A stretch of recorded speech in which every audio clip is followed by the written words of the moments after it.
Ollaan tänään täällä Lähi-Tapiola-areenalla Kuortanen urheiluopistolla ja mennään tekemään tempaustreeniä Kaisan kanssa. Tulkaa mukaan!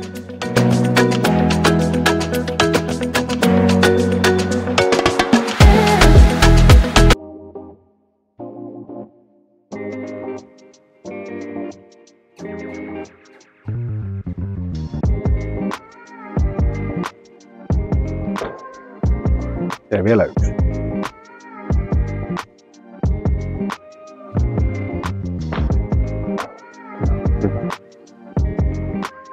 Se irrotus lähtee liian nopeasti, niin se kerkee se lantio vähän nousta liian korkealle. Kumpaa mä painottaisin tässä, hidasta irrotusta vai se, että sä oikeasti hallitset ton selkäkulman, että sä saisit sen paremmin tuotua perille.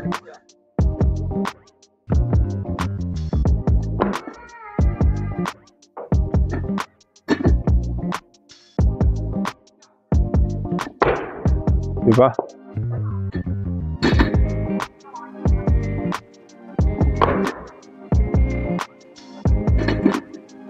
Keskipiste tosi tärkeänä, että se on se, mikä määrittelee sen lähtöasennon, ja me halutaan luoda se edellytys siinä meidän vetovaiheessa, että me ollaan siinä keskipisteen kohdalla, kun me lähdetään ponnistaa, ja sitä me ei sit koskaan haluta kadottaa.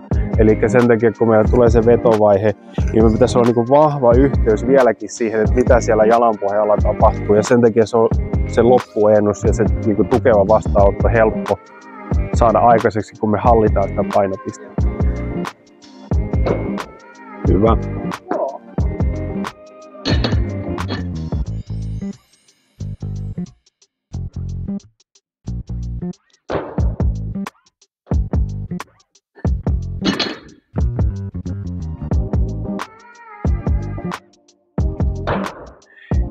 Niin sulla on paljon ylävartalosta vielä tottumusta kuitenkin sitä selkää käyttää enemmän, ja se käden liike ei ole silloin just se, mitä on painotettu, että se pitäisi olla veto riittävän korkealle loppuennus, että se käsi tulee vaan seurauksena siitä, että jos se selkä lähtee lyömään liian aikaisin, niin se käsi ei pysty silloin vetämään, vaan sekin tulee vähän semmoisen pyöräytyksen kautta, niin jos tekee noita vastaanottoja täältä kyykystä, että lähdetään täältä tuomaan sitä, että harjoitellaan just sitä työntöä tankoa vasten, ja nyt tehdään meillä selkeästi jalka irtoaa, niin siinä sitten aina kun se on irrallinen siis meidän tukielementistä, niin se vaatii enemmän meidän tasapainokyvyltä sen hallinnan kanssa. Niin voidaan kokeilla sitä sitten.